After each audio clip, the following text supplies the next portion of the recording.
Hello everyone, this is 2023 CSET paper reading comprehensions, and in the earlier two videos we have discussed 2021 and 22 papers comprehensions especially, right? And I hope जिन्होंने भी वो video देखी हैं, वो sessions देखे हैं हमारी क्लासेस में, देन आपको कुछ ना कुछ क्लैरिटी ज़रूर मिल गई होगी किस तरह से हमें रीडिंग कॉम्प्रीहेंशंस को एक्चुअल में सॉल्व करना है। तो जब आप इनको सॉल्व करने बैठो ना, तो आप एटलीस्ट मे बी आप मैथ्स वाला सॉल्व ना करो, तो आप जब रीडिंग कॉम्प्रीहेंशंस को करो, ठीक है, 2 पेपर 3 पेपर जब आप कर रहे हो, इस तरह से कर सकते हो। आप 40 मिनट्स के अंदर सभी कॉम्प्रीहेंशंस को सॉल्व कर लो, ठीक है, एंड उसमें आपकी एक्यूरेसी एटलीस्ट 95% ज़रूर हो, ठीक है। जो हम यहाँ पे सॉल्व करेंगे ना, और 21 22 का हम कर चुके हैं, 23 का अब हो जाएगा, एंड 24 एंड 25 का फिर हम करेंगे। तो इन 5 को जो रेगुलरली जिन्होंने ये कंप्लीट देख लिया, उनको आई एम वेरी श्योर कि अगर आपने ठीक से वो जो मैसेज मैं यहाँ पे बताना चाह रही हूँ, अगर आपने वो चीज़ समझ ली, then I am very sure कि आपके एटलीस्ट 95% एक्यूरेसी ज़रूर आ जाएगी उसमें। ठीक है, 1-2 क्वेश्चन का मे बी वही हम थोड़ा सा स्कोप लेके चलते हैं, बट आई थिंक जो हमारे को चाहिए जितने मार्क्स, उसके लिए वो सफिशिएंट रहेगा।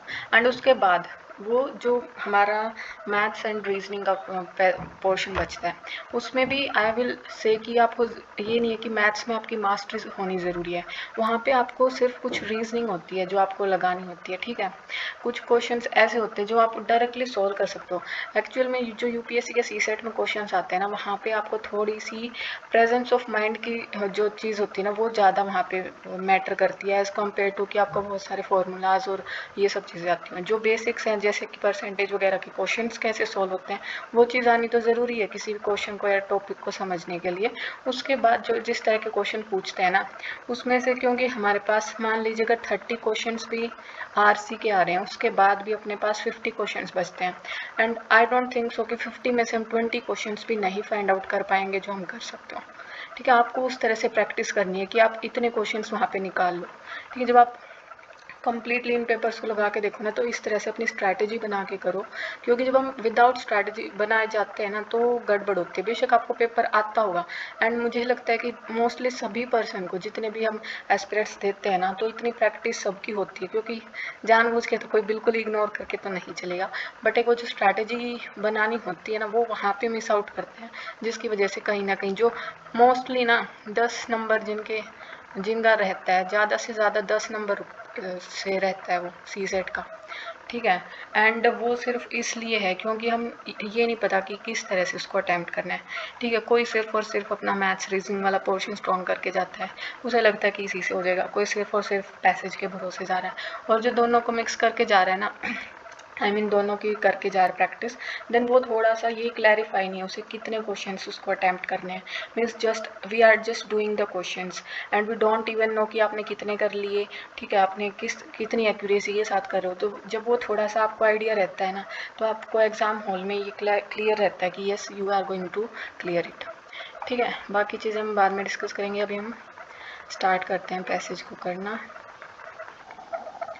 कि first of all we will see कि क्वेश्चन में पूछा क्या है। Which of the following statement best reflect the most rational, practical and immediate action required to ensure fair equitable allocation of water to different stakeholders.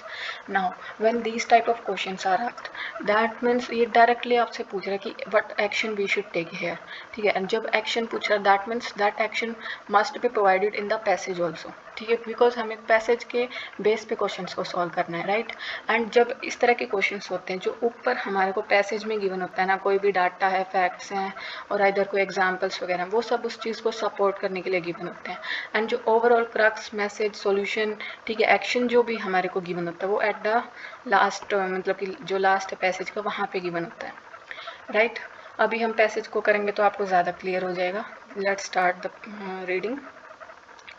We often hear about conflicts among different states in India over river waters. Of the 20 major river systems, 14 are already water states. 75% of the population live in water straits region, and a third of whom live in water scarce areas. Climate change, the the demands of rising population and the need for agriculture to keep pace, increased rate of urbanization, industrialization will exacerbate water stress. ये सब चीज़ें उसको बढ़ा रही हैं. According to Constitution of India, water is a state subject and not that of union, except for regulation of interstate rivers. ठीक है. Key to ensuring balance between competing demands of various stakeholders is a basin-based approach to allocate water amongst constituent regions and states. Allocating fair share of water to them requires, मतलब कि क्या चाहिए उस चीज़ के लिए, fair allocation के लिए. यही पूछा है हमारे को कि फेयर एंड इक्विटेबल एलोकेशन के लिए क्या एक्शन चाहिए, एंड यहाँ पे भी बता रहा है what it is required here.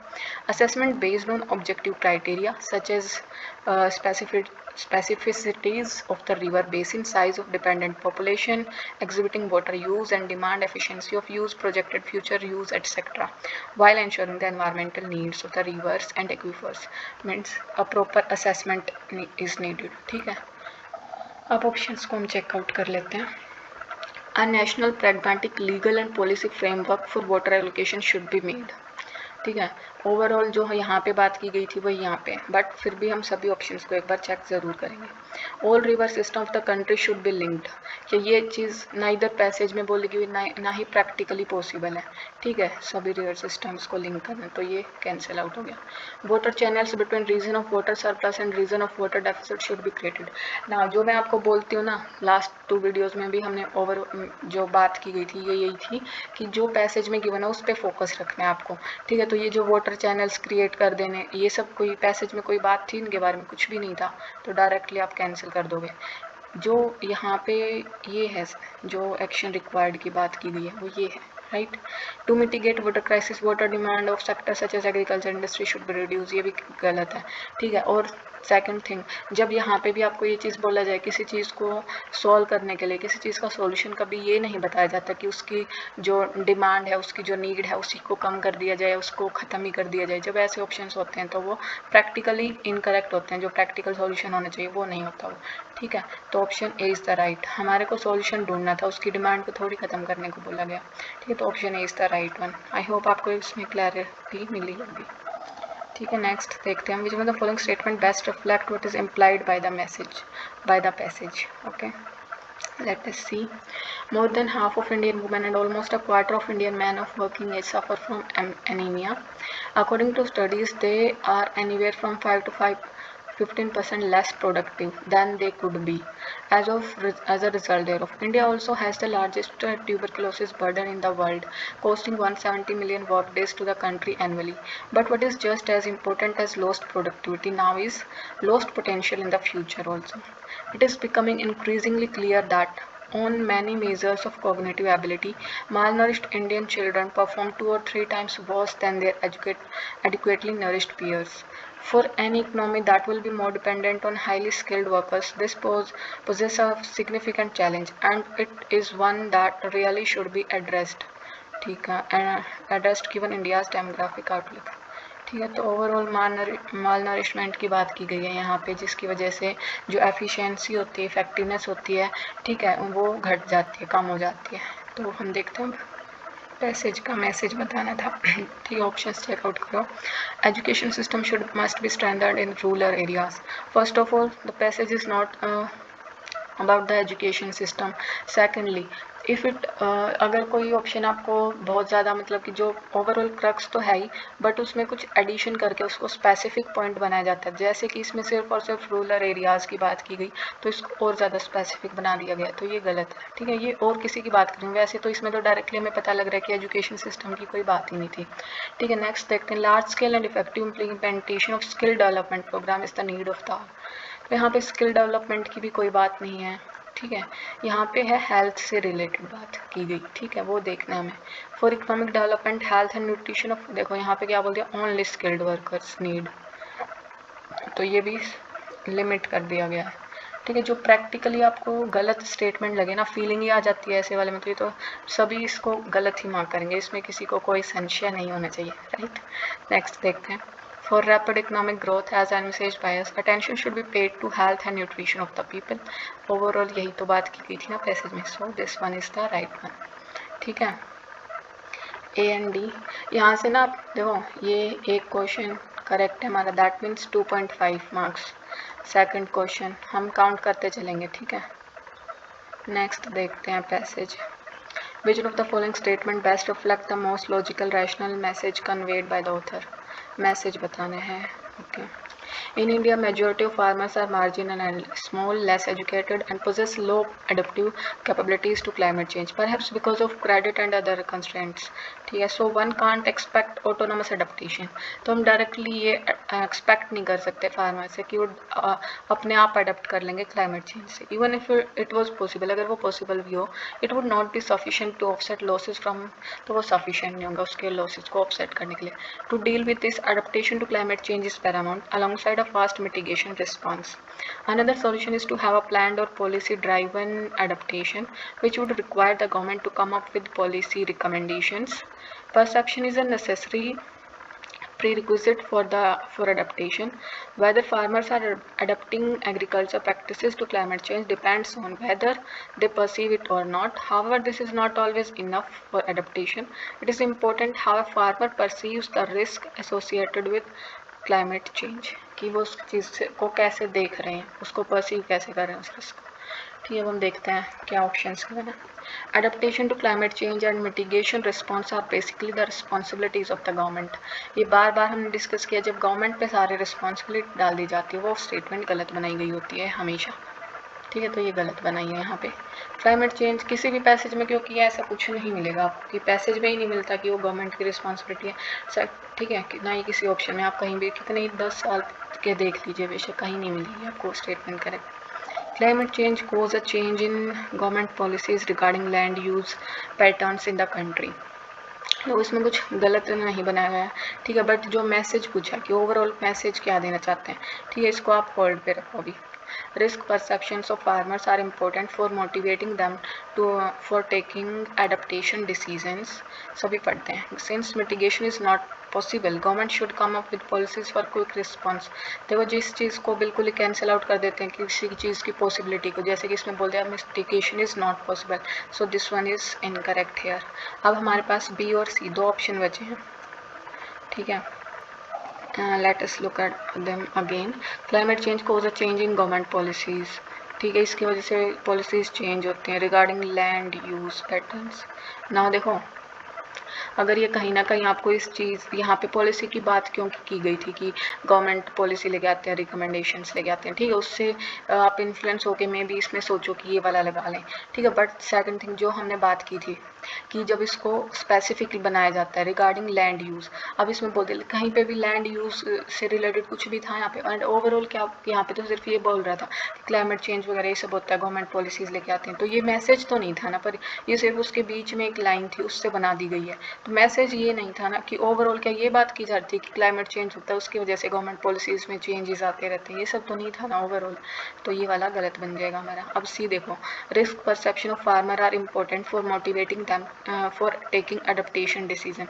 यहाँ पे देखो हाउएवर लगा के जो मैंने बोला था कनेक्टिंग वर्ड्स जो हमारे को मिलते हैं, उसके बाद ओवरऑल मैसेज जो होता है ना, जो पैसेज में गिवन होता है वो यहाँ पे आपको मिलता है।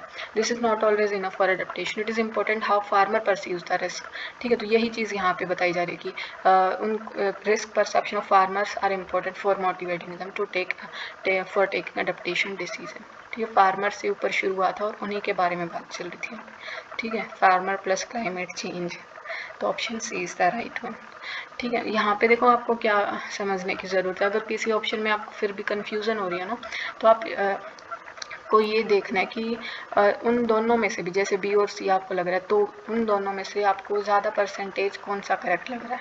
ठीक है, क्योंकि मे बी आप इनमें आपको डायरेक्टली गलत नहीं मिलेगी statement, but the thing is कि पैसेज किस बारे में बात कर रहा है, ओवरऑल किस चीज़ के बारे में बात की गई थी, ठीक है, वो चीज़ ध्यान रखनी है। नेक्स्ट वन देखते हैं हम, ये रहा पैसेज, यहाँ पे बात कर रहे हैं इसमें the following statement best reflect the message conveyed by the author. The emissions humans put into the atmosphere now will affect the climate in the middle of the century and onwards. Technological change, meanwhile, could make a future transition away from fossil fuels cheap, or it might not, leaving the world with a terrible choice between reducing emissions at huge cost or suffering through the effects of unabated warming.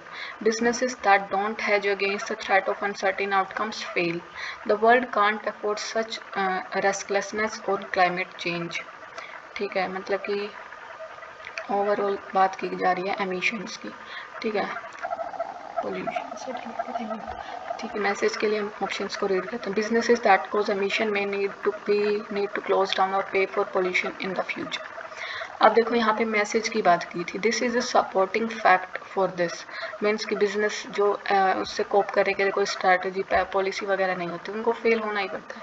ठीक है, तो but this is not the overall crux of the passage. ये overall passage में सिर्फ और सिर्फ इसकी बात की नहीं की गई है. ठीक है, वो क्लाइमेट चेंज, एमिशन, इन चीज़ की बात थी. ठीक है, तो ये वाला ऑप्शन कटेगा यहाँ से. The only solution is technological development related to the issue of climate. The only solution, गलत. Waiting to deal with carbon emission until technology improve is not a wise strategy. It is a simple and basic and pure statement. जैसे जो कि भी इसमें बात की जा रही थी कि यही तो बात थी ना, यहाँ पे यही तो ओवरऑल बताई जा रही है कि चॉइस जो दोनों में टेरिबल चॉइस जो गिवन है वो क्या है कि रिड्यूस करो एमिशन को एट हाई कॉस्ट और either wait for the sufferings. ठीक है, इन चीज़ के में यही चीज़ बात हो रही थी कि इस चीज़ का वेट करना is not a wise strategy. आगे भी देखते हैं. Since future technological change is uncertain, new industry should be based on renewable. अब देखो जैसे कि हमने बात की थी कि पैसेज में कुछ एक्स्ट्रा एडिशन करके डालते हैं जब रिन्यूएबल एनर्जी. आपको इस चीज़ से का सॉल्यूशन, क्योंकि आपको भी पता है कि रिन्यूएबल एनर्जी जो है इस चीज़ का एक पॉजिटिव सॉल्यूशन है, एग्जामिनर को भी पता है, but this is not the thing that is added in the passage. इसके बारे में कोई भी बात नहीं गई, एक वर्ड भी नहीं आया. ठीक है, और रिन्यूएबल एनर्जी सोर्सेज इस चीज़ में डाल दी गई है, तो ये स्टेटमेंट गलत बनाई गई है. ठीक है, आपको इन चीज़ों का ही ध्यान रखना. और यही चीज़ आपको पैसेज में जो माइन्यूटली आपको जब आप पैसेज को सॉल्व करोगे ना तो पूरे फोकस के साथ सॉल्व करना है और उसी से ही आपकी एक्यूरेसी एंड इफेक्टिवनेस दोनों इंक्रीज होंगी. आप टाइम लिमिट के अंदर इनको सॉल्व कर पाओगे. ठीक है, तो इन्हीं चीज़ों की ध्यान रखोगे ना आप तो और कुछ आपको इसमें ज़रूरत नहीं है किसी चीज़ की, ना ही कोई और टेस्ट वगैरह लगाने की. इन्हीं को आप 2 बार लगा लो, पिछले 10 या 15 साल के लगा लो, उसी में ही काम चल जाएगा आपका. ठीक है, हमें कुछ नया चाहिए होता है हर बार, बट आपको उसी चीज़ को जब आप बार बार प्रैक्टिस करते हो ना तो वहाँ पे ही है वो चीज़ जो आपको हेल्प करती है उस चीज़ को कट करने के लिए. जैसे कि एक एक्स वाली स्टोरी सुनी हो अगर आपने, कुल्हाड़ी वाली, थोड़ा सा बता देती हूँ शॉर्ट में. उसमें अगर आप कोई एक एक्स को यूज़ कर रहे हो, ठीक है, उससे काम नहीं बना, दूसरी लेके आए, फिर तीसरी लाए, किसी से भी नहीं कट कर पा रहे आप. ठीक है, एंड देन एक दूसरी और है, एक ही को इतना शार्प करे जा रहे हैं, एक ही को बार बार. ठीक है, और वो फिर एक ही उसमें अटैक में उस चीज़ को मतलब कि कट कर देता है. तो थिंग हमें भी वही चीज़ की ज़रूरत है, ना कि आपको कोई ये इस चीज़ की ज़रूरत नहीं है कि आप एक टेस्ट लगाए फिर दूसरा लगा रहे फिर तीसरा. ठीक है, बट आप इन चीज़ पे ध्यान ही नहीं दे रहे कि यहाँ पे आपको कैसे सॉल्व करना है. ठीक है, तो पैसेज आप ये इन्हीं के ही कर लोगे ना तो वो काफ़ी ज़्यादा सफिशेंट है and I am 100% sure about it. ठीक है, आप लोग भी हो जाओ कॉन्फिडेंट, बहुत ज़रूरी है कॉन्फिडेंस. ओके, एंड आप लगाओगे ना जब इनको और आपके मार्क्स अच्छे होंगे तो डेफिनेटली अपने आप इंक्रीज हो जाएगा. ठीक है, देखते हैं. Which of the following statement best implies the most rational assumption that can be made from the passage. Assumption की बात की जा रही है. Environmental problems cause health problem. ठीक है, substantial changes in lifestyle can reduce environmental or health problem, but this idea appears almost impossible to adopt. With environmental problems, individual efforts can be perceived as having a negligible effect and therefore led to inertia. With health, on the other hand, individual choices can make the difference between life and death literally, and yet bearing a few, there seems to be the same collective lethargy towards making their choices. अब options को पढ़ते हैं. We are likely to spend more money on cure than prevention. अब इसके बारे में देखो, आपने first of all A option पढ़ा और इसको डायरेक्टली कट मत करना. मैंने आपको पिछली वाले में बिल्कुल प्योर एग्जाम मतलब कि करते करते ही जो हमने सीखा था उसमें 2-3 क्वेश्चन ऐसे आए थे, हमने सभी ऑप्शंस कट कर दिए थे उसमें. ठीक है, बट यहाँ पे तो हमारे पास ये एक बेनिफिट है कि हम अभी फिल नहीं कर रहे हो हमारे शीट को. बट अगर आपने डायरेक्टली इसको यहाँ पे कट करा, कोई बी सी ऑप्शन आपको अच्छा लगा और आपने वहीं की वहीं फिल कर दिया, ठीक है, तो वो चीज़ गड़बड़ हो जाती है. एक बार सभी को पढ़ लो, फिर बाद में डिसाइड करो आप। It is a job of the government. देखो फिर से आ गया, ये वाली चीज़ जब मिलती है ना गवर्नमेंट की, तो मैं श्योर हो जाती हूँ कि गलती बनाई हुई होगी। To solve environment and public health problem, government की कोई बात नहीं थी रिस्पॉन्सिबिलिटी, ये कट हो जाएगा। कि इसके बारे में मैं श्योर हूँ कि ये गलत है। ठीक है, एक ऑप्शन कट गया हमारा। आगे देखते हैं, health can be protected even if environmental problems go unattended. It is a extremely negative statement. ठीक है, कि ये प्रोटेक्ट किया जा सकता है कि चाहे एनवायरमेंटल प्रॉब्लम्स चलती रहे अनअटेंडेड, तो ये भी गलत है। इसके बारे में भी मैं श्योर हूँ कि ये गलत है। ठीक है, loss of traditional lifestyle and the influence of western values led to some unhealthy ways of living, और ये वाली भी गलत है, क्योंकि इसके बारे में ट्रेडिशनल लाइफस्टाइल, वेस्टर्न वैल्यूज कुछ भी नहीं था पैसेज में इससे रिलेटेड, तो ये हम कैसे एज्यूम कर लेंगे। तो ये भी एजम्पशंस बिल्कुल ही हवा भी नहीं मिली है जिसकी पैसेज में वो डाल दिया गया, तो ये भी गलत हो गया। ठीक है, अब इन तीनों के बारे में मैं 100% श्योर हूँ कि ये गलत है, तो हमारे पास सिर्फ और सिर्फ ए ऑप्शन बना। ठीक है बच्चा, तो ऑप्शन ए करेक्ट हो गया। बट अगर आपने ये डायरेक्टली ये सोच लिया कि मनी के बारे में कुछ नहीं बोला, ठीक है, बट इसमें बात ये नहीं, ये एक तरह से जो हमारे वो होते हैं ना कहावत वगैरह जो बोलते हैं एक तरह से, ठीक है, मेरे को एग्जैक्टली वर्ड ध्यान नहीं आ रहा। ठीक है, उसकी तरह से we are likely to spend more money, जो ओवरऑल बात की जाती है चॉइसेस की, कि हमारे पास चॉइसेस होती हैं। ठीक है, बट हम उस पर जैसे कि फास्ट फूड की बात ले लीजिए, फास्ट फूड खाना और हेल्दी फूड खाना, हमारे पास खुद की पर्सनल चॉइस है, मार्केट में चाहे कितने भी अवेलेबल हो। ठीक है, बट चॉइस अपने पास है, but we don't choose healthy food. ठीक है, हम उसकी तरफ ही जाते हैं, स्टॉल्स का खाना और ये सब। ठीक है, तो यहाँ पे हम वही कर रहे हैं कि spend more money on cure than prevention. ठीक है, तो यही ओवरऑल जो मैसेज था, इसी से हम यही एज्यूम करेंगे। ठीक है, यहाँ से हम इस चीज़ को एज्यूम कर सकते हैं जो पैसेज में गिवन था, चॉइसेस की बात थी ना हमारे पास, तो ऑप्शन ए करेक्ट है। बट बिकॉज हम इतना सोचते नहीं है वहाँ पे, डायरेक्टली ए को हम कट करेंगे, क्योंकि शायद अभी तो मेरे पास जैसा मुझे ध्यान आ रहा है, जब मैंने स्टार्टिंग में ये पैसेज वगैरह करना स्टार्ट, क्योंकि मुझे पहले पैसेज से डर लगता था, मुझे लगता था कि कहीं ना कहीं मेरे गलत हो जाएंगे। यही वही बात मैं एक बार बताना चाह रही थी आपको। ठीक है, जिस चीज़ से आप डरते हो ना, तो वो चीज़ डेफिनेटली आप गलत ही करते हो। फर्स्ट ऑफ ऑल अपना डर भगा दीजिए। ठीक है, पैसेज तो सिंपली जब मैंने कर लिए ना, उसके बाद मुझे लगता है बहुत ईजी है। ठीक है, एक दो क्वेश्चन का छोड़ के बाकी अब तो इसमें फुल मतलब कि कॉन्फिडेंटली हम लगा सकते हैं, तो ऑप्शन ए करेक्ट है यहाँ पे। ठीक है, नेक्स्ट देखते हैं, which of the following statement best reflect the crux of the passage। ठीक है, तो क्रक्स देखते हैं हम यहाँ पे। Many people are not eating the right food. For some it is simply a decision to stick with food they enjoy, but which is not too healthy. This is leading to an increase in non-communicable disease. This is in turn leads to major burden on our healthcare system that have potential to derail the economic progress which is essential for the poor to improve their lives. For others, it is about limited access to nutritious food or a lack of affordability, leading to monotonous diets that don't provide the daily nutrients for them to develop fully. Part of the reason nutrition is under threat worldwide is that our food system are not properly responding to nutritional needs. Somewhere along the long road from farm to fork, there is a serious detours taking place. Okay. अब देखते हैं, the scheme of universal basic income should be implemented. अब देखो ये इसका कहीं से भी कोई लेना देना नहीं है यूनिवर्सल बेसिक इनकम का, तो ये हमारा कट जाएगा। And it is saying about way of poverty alleviation, इसमें poverty is not the main theme of the passage. ठीक है, we must place food based nutrition at the centre of our policy. Food based nutrition की बात थी, तो इसको अभी रखते हैं। Nutritional status of food should be improve by creating appropriate genetically. अब देखो यहाँ पे genetically modified crops is not in the passage, so it is not in the answer, तो ये कटेगा। Using modern food processing technology we must fortify food system, fortification की भी कोई बात नहीं, ये भी कटेगा। तो option B is the correct one, सिर्फ यही बचा हमारे पास, so it is the right one. ठीक है, next one, here it is.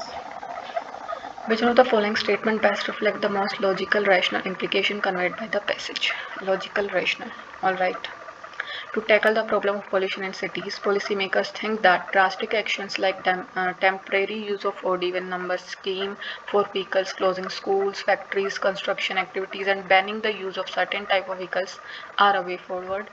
Even then, The air is not clean. Vehicles more than 15 years old comprise 1% of the total, and taking them off the road will not make any difference. Banning certain fuels and car types arbitrarily is not proper.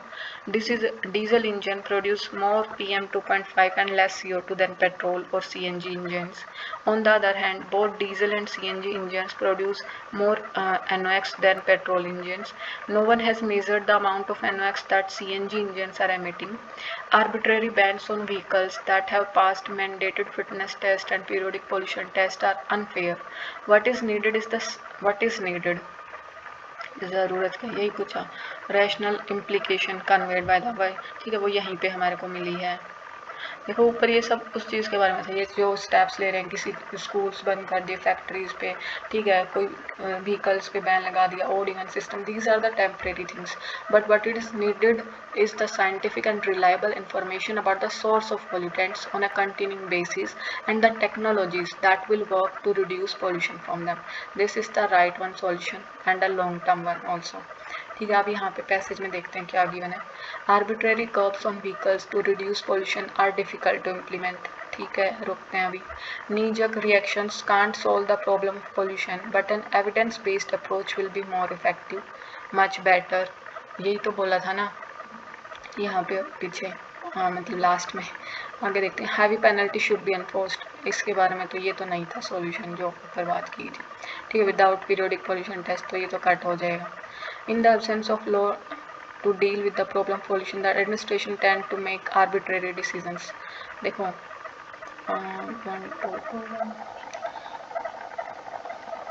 देखो यहाँ पे क्या बोल रहा है. प्रशासन की प्रवृत्ति मनमाने निर्णय लेने की होती है, तो ये एक नेगेटिव स्टेटमेंट बनाई जा रही है. और फर्स्ट वाला देखो, प्रदूषण कम करने के लिए वाहनों पर मनमाने नियंत्रण को कार्यान्वित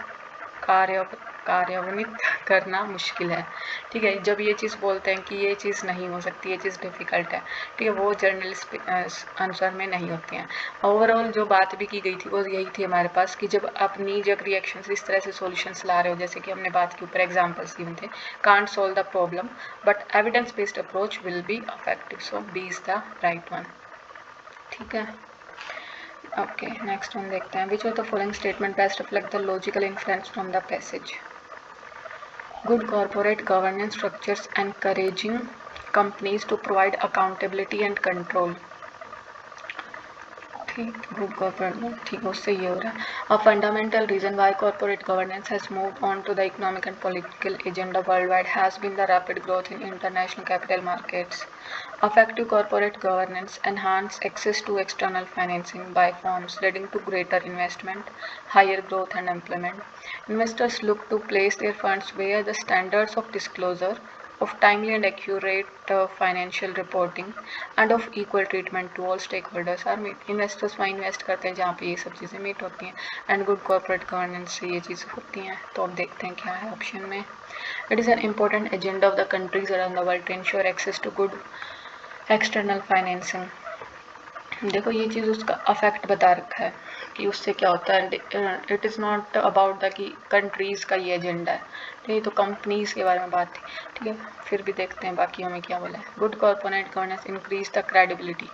ऑब्वियसली यही तो बात थी ना कि गुड कॉर्पोरेट गवर्नेंस से क्या होता है, क्रेडिबिलिटी इंक्रीज होती है, बिल्ड होती है एक तरह से फर्म्स की, बिकॉज यहाँ पे ये स्टैंडर्ड्स ऑफ डिस्क्लोजर करते हैं वो अपनी, ठीक है, जो भी उनके प्रॉफिट लॉस मार्जिन होते हैं, ठीक है, शीट्स होती हैं, बैलेंस शीट वगैरह. बाकी और ये चीज़ें कि टाइमली और एक्यूरेटली फाइनेंस जो रिपोर्ट होती है उनको भी दिखाते हैं, इक्वल ट्रीटमेंट करते हैं सभी स्टेक होल्डर्स का, और इससे उसकी क्रेडिबिलिटी बिल्ड होती है फर्म की. बाकी देखते हैं. International capital market ensure that the firms maintain. इसमें ये इंटरनेशनल कैपिटल मार्केट और कंट्रीज़ वगैरह का रिलेशन कुछ नहीं है यहाँ पे. Corporate governance paves the way for robust supply chain का भी कुछ नहीं है. ये चीज़ें ऐसे ही बस वर्ड डाल के corporate governance, good corporate governance आप स्टेटमेंट्स बना रही हैं यहाँ पे, बट इनका लिंक नहीं है. फर्म्स का और कॉर्पोरेट गवर्नेंस की बात थी यहाँ पे, क्रेडिबिलिटी. ठीक है, तो B is the right one.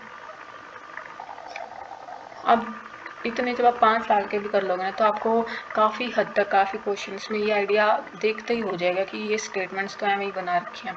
ठीक है, okay, next. Which of the following statement best with the most logical rational inference that can be drawn. Elephants are landscape architects, creating clearing in the forest, preventing overgrowth of certain plant species and allowing space for the regeneration of others, which in turn provide sustenance to other herbivorous animals. Elephants eat plants, fruits, and seeds, propagating the seeds when they defecate in other places as they travel. Elephant dung provides nourishment to plant animals and act as a breeding ground for insects. In time of drought they access water to digging holes, which benefit other wildlife. इस question को पढ़ के लगा मैंने पहले भी इसको किया है, लास्ट कुछ ईयर्स का जब हमने किया, शायद पहले आ चुका है, ये रिपीटेड आई थिंक, है ना। चलो देखते हैं, मुझे लगा कहीं मैं पिछले वाला पेपर ही तो नहीं करने लगी इसे पढ़ के। तो ओवरऑल यहाँ पे एलिफेंट की वजह से जो भी फॉरेस्ट में वो करता है उससे क्या क्या हेल्पफुल बेनिफिट्स मिलते हैं, बाकी जो इंसेक्ट्स रहते हैं कुछ, ठीक है, और प्लांट सीड्स के डिस्पर्जन वगैरह में ये सब चीज़ें बोली गई हैं। अब देखते हैं, the home range of elephant need to be a vast area. इसमें ये नहीं बोल रखा कि एलिफेंट का जो वो एरिया होना चाहिए वो वास्ट होना चाहिए और rich biodiversity. It is saying कि एलिफेंट की वजह से बाकी जो जीव जंतु वाइल्ड लाइफ बायोडाइवर्सिटी है उसमें क्या उसकी योगदान रहता है, ठीक है, वो चीज़ बताई गई है। Elephants are the keystone species and they benefit the biodiversity. Yes it is, यही तो बात थी, बाकी देख लेते हैं। Rich biodiversity can not be maintained in the forest, ये तो गलत बात बोल दी कि हो ही नहीं सकता विद, एंड आगे भी है विदाउट प्रेजेंस ऑफ एलिफेंट, ये भी गलत हो गया। Elephant are capable of regenerating forest with species as per their requirement. ये इसमें तो यही बोल दिया कि एलिफेंट जो है कैपेबल है फॉरेस्ट को ही रीजनरेट करने के लिए विद स्पीशीज अपनी रिक्वायरमेंट के अकॉर्डिंग। तो ये तो एक तरह से अगर यहाँ पे इस चीज़ को डालते तो एक लाइन, एक और लाइन बन जाती, but this is not the crux, और मतलब कि जो मैसेज था वो ये नहीं था, ठीक है। It is also, it can be said it is one of the benefit, ठीक है, बट फिर भी अगर नहीं, अगर होता भी तो, ठीक है, तो option B is the right one, ठीक है। आपको ये समझ आई थिंक आ ही जाएंगे अब तो, बाकी कि अब आप करोगे ना तो आपको ईजी लगेंगे।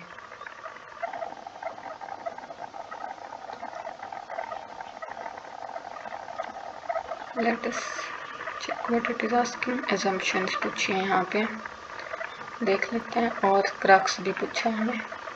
In India, the segregation of municipal waste at source is rare. Recycling is mostly with the informal sector. More than 3/4 of the municipal budget goes into collection and transportation, which leaves very little for processing, recovery and disposal. Where does waste to energy fit into all this? Ideally, it fits in the chain after segregation between wet waste and the rest, collection, recycling, and before getting to the landfill.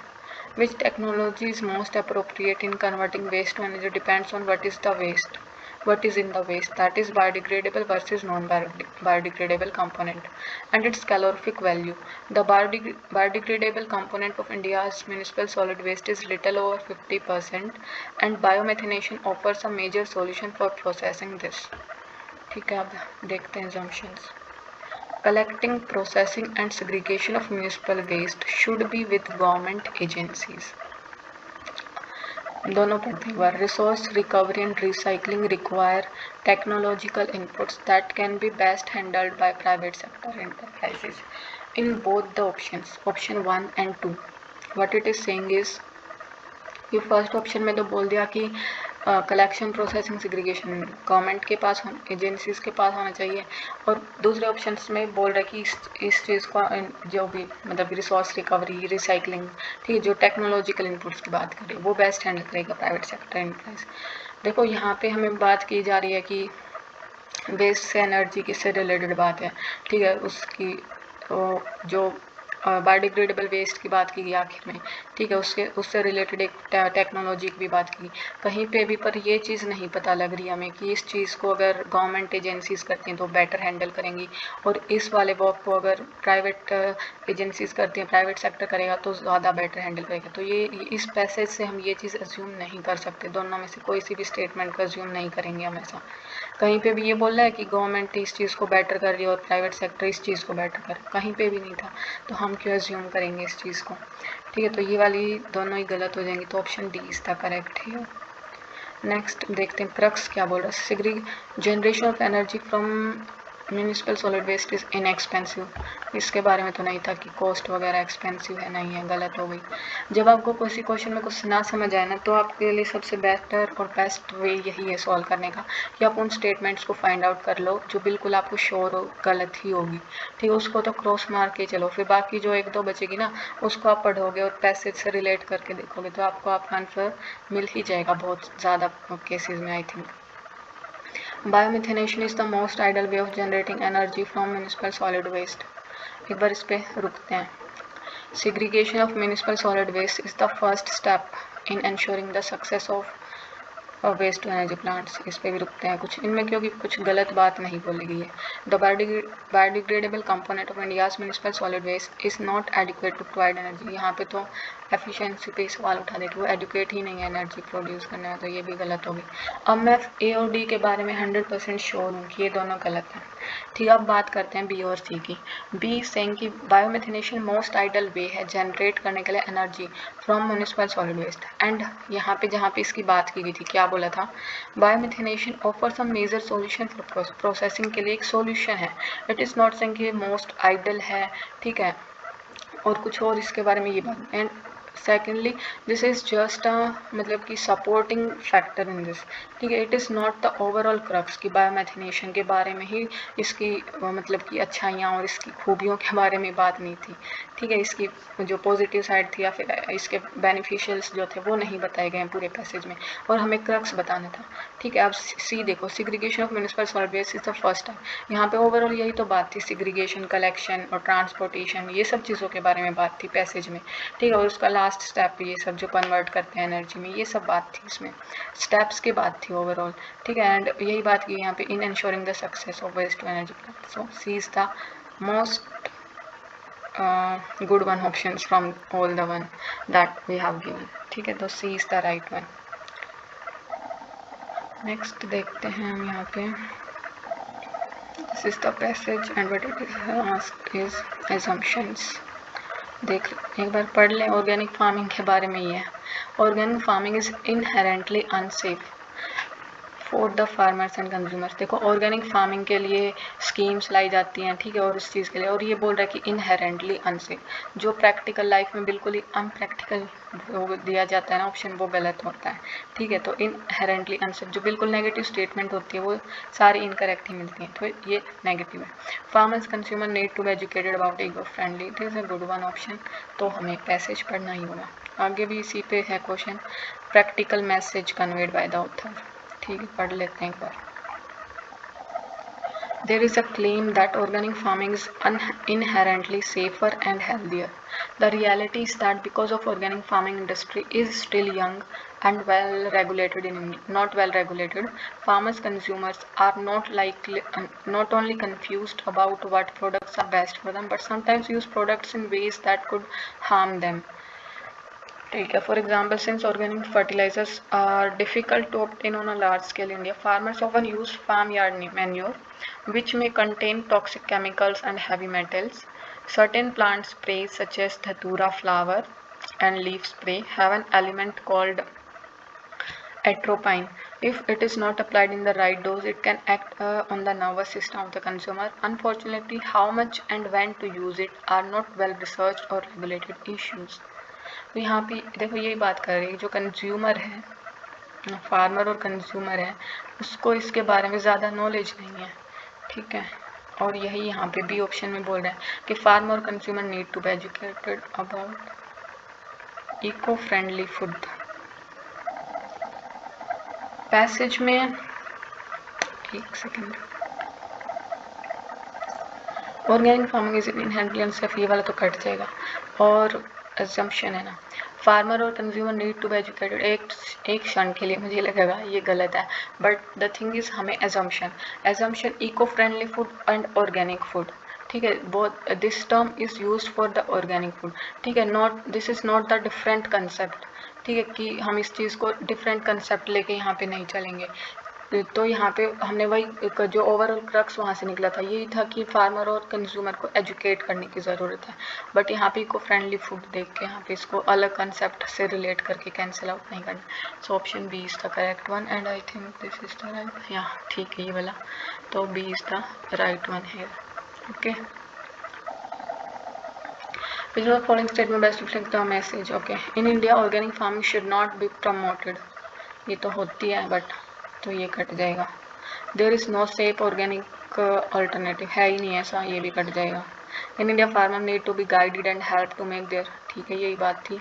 The aim of organic farming should not be to generate huge profit as there is no global market for its products, इस बारे में कुछ नहीं बात की गई है passage में कि प्रॉफिट और वगैरह से रिलेटेड, तो ये भी कट जाएगा। सी इज़ द करेक्ट वन, ठीक है। करते करते आपको भी ये फील आ रहा होगा ना अब कि काफ़ी क्वेश्चंस को आप अब बहुत इजीली सॉल्व कर लोगे, ये बहुत इजी भी है, मुझे तो आ रहा है, अब दोबारा कर रहे हैं तो और ज़्यादा आ रहे हैं। Based on the above passage the following assumptions have been made, देख इस तरह के ऑप्शंस हैं, एक बार कोई स्टेटमेंट कट गई तो डायरेक्टली भी आ जाएगा शायद आंसर, देखें एक बार पढ़ के।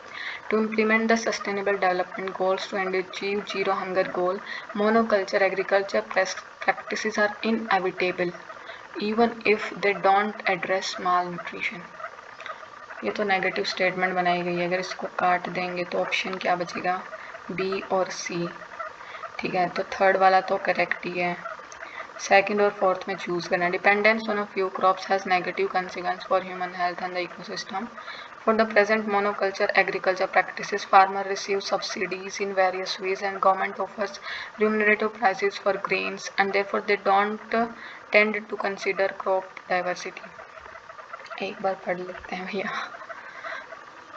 Food consumption patterns have changed substantially in India over the past few decades. This has resulted in disappearance of many nutritious foods such as millets. While food grains production has increased over 5 times since independence, it has not sufficiently addressed the issue of malnutrition. For long, the agriculture sector focused on increasing food production, particularly staples, which led to lower production and consumption of indigenous traditional crop grains, fruits, and other vegetables, impacting food and nutrition security in the process. Further, intensive monoculture agriculture practices can perpetuate the food and nutrition security problem by degrading the quality of land, water, food delivered through them. अब यहाँ पे subsidies वगैरह की बात तो कहीं पे भी नहीं की गई, तो इस वाले को ऑप्शन को भी काट देंगे हम, तो बचेगा क्या, सिर्फ बी सेकंड और third. So B is the right one, इसीलिए पैसेज पढ़ना ज़रूरी था कि इसमें सब्सिडीज़ के बारे में तो कुछ भी नहीं था, ठीक है। तो सेकंड और third is the right one. Okay, next पे चलते हैं हम। ये ना assumptions निकालनी है यहाँ से। Scientists studied the vernal window transition period from winter to the growing season. They found that warmer winters with less snow resulted in a longer lag time between spring events and a more protracted vernal window. This change in the spring timetable has ecological, social, and economic consequences for agriculture, fisheries, and tourism. As the ice melts earlier, the birds don't return, causing a delay or lengthening in springtime ecological events. ठीक है, transition period की बात की गई है winter season के, और less snow with less snow in long term spring events, उसकी वजह से ये सब चेंजेस हो रहे हैं, ठीक है। Global warming is causing spring to come earlier and for longer duration. Earlier spring, longer time spring is not good for bird population. Okay, अब देखो यहाँ पे बर्ड्स के बारे में लास्ट में बात की गई है, ice melt earlier, birds don't return causing delay, ठीक है। और लेंथनिंग इन spring time ecological events, spring time जो है वो लेंथन हो रहा है, ठीक है, ये बात की गई है। बट इट इज़ सेइंग कि यहाँ पे इनके लिए अच्छा नहीं है ये चीज़, यहाँ पे ये तो नहीं कहा गया कहीं भी ये चीज़, तो उनको डिले होता है, ठीक है, वो रिटर्न नहीं होते जो माइग्रेशन वगैरह करते, माइग्रेशन बर्ड्स, ठीक है। और यहाँ पे उस चीज़ को बोल रहा है कि नॉट गुड फॉर, ये चीज़ एज्यूम नहीं करेंगे हम यहाँ से कि भाई उसके लिए अच्छा नहीं है, यहाँ पे सिर्फ डिले की बात की गई है। And the option is saying about not good for bird population, मतलब कि उनके लिए अच्छा नहीं है। फॉर द लाइफ और समथिंग लाइक दैट। तो इस चीज़ को तो इससे डायरेक्टली हम कनेक्ट करके अस्यूम नहीं कर सकते कि उनके ऊपर उस चीज़ का एक नेगेटिव इफेक्ट पड़ रहा है। ठीक है, यहाँ पे अस्यूम करने की बात है कि जो डाटा और फैक्ट्स हमारे को गिवन, उससे आप क्या इस चीज़ को अस्यूम कर सकते हो, एक तरह से रीजनिंग के क्वेश्चन समझ लीजिए। तो इससे ये चीज़ थोड़ी अस्यूम करेंगे, अगर वो कोई लेट जा रहा है तो उसके लिए वो अच्छा ही नहीं है, ऐसा तो नहीं है। बस इट इज़ जस्ट दैट कि वहाँ पे वो लोग ज़्यादा रह रहे हैं, रिटर्न करने में उनको थोड़ा लॉन्गर टाइम लग रहा है। ठीक है, they are staying there, so this one is the incorrect. तो बी तो कट गया हमारे पास, that means C is not the right one, B is the no. तो हमारे पास ए और डी बचा। अब यहाँ पे global warming is causing spring to come earlier and for longer duration. यहाँ पे यही बात चलती है कि स्प्रिंग टाइम जो है वो लेंथन हो गया, और ऊपर देखो यही बात थी, vernal window transition period from winter to the growing season. Found the winter with less snow result in longer lag time between spring and more protracted vernal window. अब बात यहाँ पे सिर्फ यही थी इस चीज़ को समझने में कि ग्लोबल वार्मिंग की बात की जा रही थी, बट अब यहाँ पे जो मेरे को समझ में आया, इस क्वेश्चन पे मैंने काफ़ी टाइम लगाया था, बिकॉज इसको मैंने गलत ही किया था दोबारा भी जब मैंने इसको किया। ठीक है, क्योंकि यहाँ पे ग्लोबल वार्मिंग की पैसेज में बात नहीं थी, बट द थिंग इज़ कि जो ये चेंजेस हो रहे हैं ये ग्लोबल वार्मिंग की वजह से हो रहे हैं। एजम्पशन में इस चीज़ को आप कनेक्ट कर सकते हो कि ग्लोबल वार्मिंग से ये चेंज हो रहे हैं, जिसकी वजह से स्प्रिंग अर्लियर और फॉर लॉन्गर ड्यू। ये चीज़ तो हमारे को पैसेज से क्लियर हो गई कि जल्दी आ रही है और फॉर लॉन्गर टाइम, ये तो पैसेज में गिवन है। बस यहाँ पे ग्लोबल वार्मिंग गिवन था, बट इसका रीज़न क्या है, ये चीज़ यहाँ पे हो क्यों रही है, जो ट्रांजिशन पीरियड वगैरह हो रहा है, तो ये ग्लोबल वार्मिंग की वजह से हो रही है ना। तो ये इस चीज़ से ये ऑप्शन ए यहाँ पे करेक्ट माना गया इस चीज़ में एजम्पशन। अब ऐसे क्वेश्चन में कहीं आप अगर फंस भी जाओ एक आधा में, तो वो ज़्यादा दिक्कत क्रिएट नहीं करेगा अगर आप बैलेंस होके अच्छे से अपनी स्ट्रैटेजिकली आप वर्क कर रहे हो तो। ठीक है, तो ऐसे ही क्वेश्चन में जो मैं एक दो का चांस लेके चलती हूँ वो ऐसे के लिए होता है। ठीक है, अब यहाँ पे मे भी आप उस चीज़ को कनेक्ट कर पाओ या नहीं कर पाओ, तो वो उस डे पे और उस टाइम पे भी डिपेंड करता है कई बार। ठीक है, इसको मैंने दोबारा भी किया ना, मेरा तब भी ये गलती हुआ था प्रैक्टिस में। ठीक है, बट फिर मैंने जब इस पर ज़्यादा थोड़ा सा सोच के देखा कि क्यों इस चीज़ को करेक्ट मानना होगा, तो ये यही निकल के आया। ठीक है, क्योंकि ये फैक्ट तो गिवन ही था, और उससे हम इस चीज़ को कुछ हद तक मतलब कि एज्यूम उसका रीज़न तो यही है, इट इज़ श्योर। ठीक है, we are sure about it, तो इस चीज़ से हम इस चीज़ को एज्यूम कर ही सकते हैं। Which of the following statement best reflect the most logical rational crucial message बताना है। Let us see. A global analysis of nitrogen use efficiency, a measure of the amount of nitrogen a plant takes in to grow versus what is left behind as pollution. ठीक है, says that too much fertilizers will lead to increased pollution of waterways and the air. Currently, the global average of nitrogen use efficiency approximately 0.4, meaning 40% of the total nitrogen added to cropland goes into harvested crop, while 60% is lost to the environment, says a study. More than half of the world population is nourished by food grown with fertilizers containing synthetic nitrogen, which is needed to produce high crop yields. Plants take the nitrogen they need to grow, and the excess is left in the ground, water, and air. The result is significant emission of nitrous oxide, a potent greenhouse and ozone depleting gas, and other forms of nitrogen pollution, including eutrophication of lakes, rivers, and contamination of river water. Negative effects of synthetic nitrogen added in the crops. ठीक है, जहाँ left out बचते हैं उससे क्या क्या negative effects होते हैं वो बताया गया है। अब देखते हैं, enhanced efficiency of use of nitrogen is imperative for both production and environment. एक बार सभी पढ़ते हैं। Production of synthetic nitrogen fertilizer can't be stopped, ये हो ही नहीं सकता, ये चीज़ें सीधे आप गलत मार सकते हो ऐसे स्टेटमेंट पे। Alternative to crop that require excess of nitrogen should be identified and cultivated. जैसे जब आपको ये बोला जाए ना कि इस चीज़ का ये आप कर लीजिए, इसका ऑल्टरनेटिव ला के दिया जाए, तो it is not the solution कि नाइट्रोजन जहाँ भी यूज़ होता है उसके, और ये बात भी इसमें नहीं की गई है पैसेज में। ठीक है, ओवरऑल क्रक्स ये नहीं, वहाँ पे नेगेटिव इफेक्ट दिखाया गया, वो बात करनी है। Conventional agriculture using synthetic fertiliser should be replaced with agroforestry, agrosystem, organic farming. This is also incorrect, इसके बारे में तो कोई बात ही नहीं थी, एग्रोफॉरेस्ट्री, एग्रो इकोसिस्टम और ऑर्गेनिक फार्मिंग की। अब एक ही ऑप्शन बचा, इसको भी देख लेते हैं। Enhance efficiency of use of nitrogen for both. अब इसका एक बार हिंदी वर्जन देखो। खाद्य उत्पादन और पर्यावरण दोनों के लिए नाइट्रोजन का अधिक दक्ष उपयोग अनिवार्य है।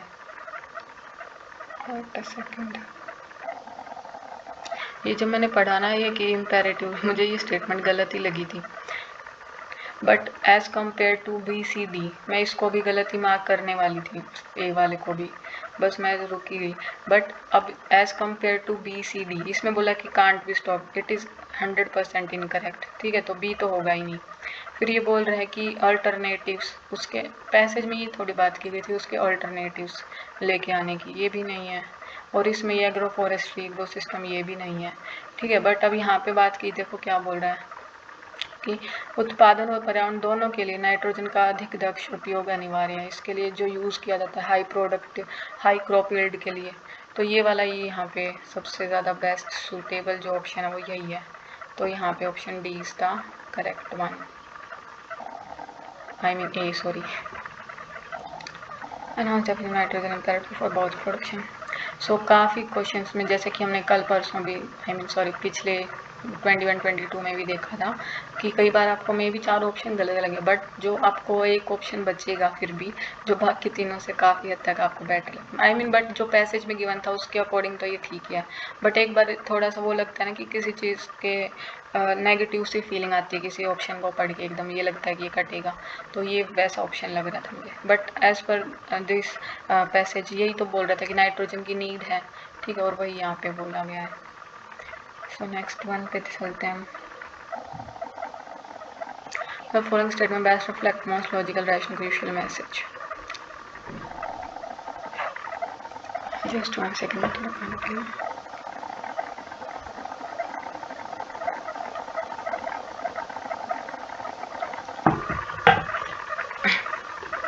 Okay. Along with sustainable lifestyle, climate justice is regarded as a significant principle environmental balance. Both the principles have bearings on political and economic choices of nations. So far in our climate change summit or compacts, both the principles have eluded consensus among nations. Justice in the judicial sense is well defined. However, in the context of climate change, it has scientific as well as socio-political connotations. The crucial question in the next few years will be how resources, technologies, and regulations are used to support the victims of climate change.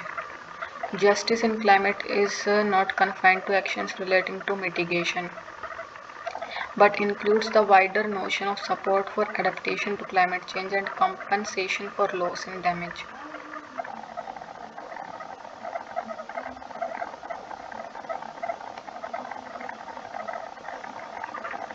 And now look at the options. Climate justice should be ingrained in details in the rules of all the new climate compacts and agreements.